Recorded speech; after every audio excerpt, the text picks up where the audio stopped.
বন জঙ্গলে কত অবহেলিত খাবার পড়ে আছে সেটা আমরা নিজেরাও জানি না যে এটা রান্না করলে এতটা স্বাদ লাগে। হ্যালো এভরিওয়ান, আসসালামু আলাইকুম। তো আজকে চলে আসলাম নতুন একটা রেসিপি নিয়ে। তবে আপনারা কে কে খাইছেন এই জিনিসটা আমি জানি না, বাট আমি কিন্তু বছরে একবার হলেও রান্না করি।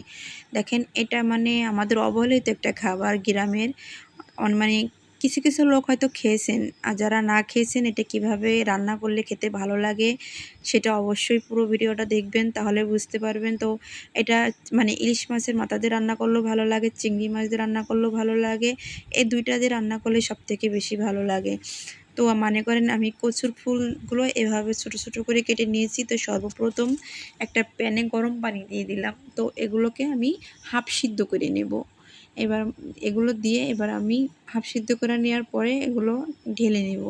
ঢালার সময় কিন্তু অবশ্যই মানে আপনারা দেখবেন যে এর গায়ে যদি পানি থাকে অবশ্যই সেই পানিটা কিন্তু চিপে ফেলে দিতে হবে, মানে এর গায়ে কোনো পরিমাণ পানি রাখা যাবে না। তো সেই পানিটা আমি ফেলে দেব।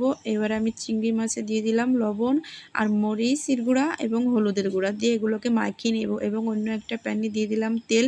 সেখানে আমি মাছগুলো ভালোভাবে ঢেলে দেব, ঢেলে কিছুক্ষণ ভেজে নেব। মাছগুলো হালকা একটু ভাজার পরে আমি এখানে অ্যাড করে দেব পেঁয়াজ কুচি আর ঝাল কুচি।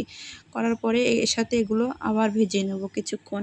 ভাজার পরে মনে করেন যখন একটু লালচে লালচে হয়ে যাবে, এইভাবে ভাজতে হবে। যখন এই কালারটা একটু চেঞ্জ হবে তখন আমি দিয়ে দেবো কয়টা আস্ত রসুনের কোয়া এবং শুকনা ঝাল।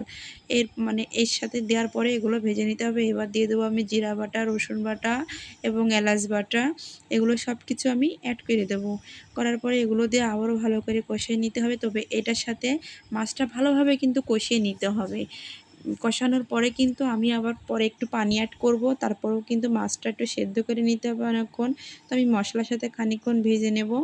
নেওয়ার পরে এবার দিয়ে দেবো তেজপাতা, পরে আর ডাল ফল, এগুলো দেওয়ার পরে আবার আমি হালকা নেড়ে নেব। তবে মাছটা সেদ্ধ করার জন্য আমি কিছু পানি অ্যাড করব। সেই পানিটার সাথে মাছটা ভালোভাবে সিদ্ধ করে নিতে হবে। পানি দেওয়ার পরে এবার দেবো, ঢেকে দিতে হবে। দেওয়ার পরে মাছটা কিন্তু ভালোভাবে সিদ্ধ করে নেওয়ার পরে যখনই দেখবেন যে মাছের গায়ের থেকে তেল ছেড়ে দিয়েছে, তখনই কিন্তু মাছটা বোঝা যাবে যে সেদ্ধ হয়ে গেছে। কিংবা তখনই আমার যে কচুটা আমি মানে নামিয়ে রাখছিলাম সেটাকে আমি কিন্তু পানি চিপে রেখেছি, দেখেন সেটাকে এবার এর সাথে আমি অ্যাড করে দেবো। দেওয়ার পরে এটা কিন্তু এমনভাবে ভাজতে হবে এর গায়ে কোনো পরিমাণ পানি রাখা যাবে না, কারণ এটা হচ্ছে কচু জাতীয় জিনিস, গাল ধরতে পারে। এবার দিয়ে দিচ্ছি আমি গরম মশলা। তা দেওয়ার পরে আমি খুব সুন্দর করে ভেজে নেব। দেখেন মানে যতক্ষণ পর্যন্ত গায়ের পানি না শুকাবে ততক্ষণ পর্যন্ত এটাকে সুন্দর করে ভেজে নিতে হবে।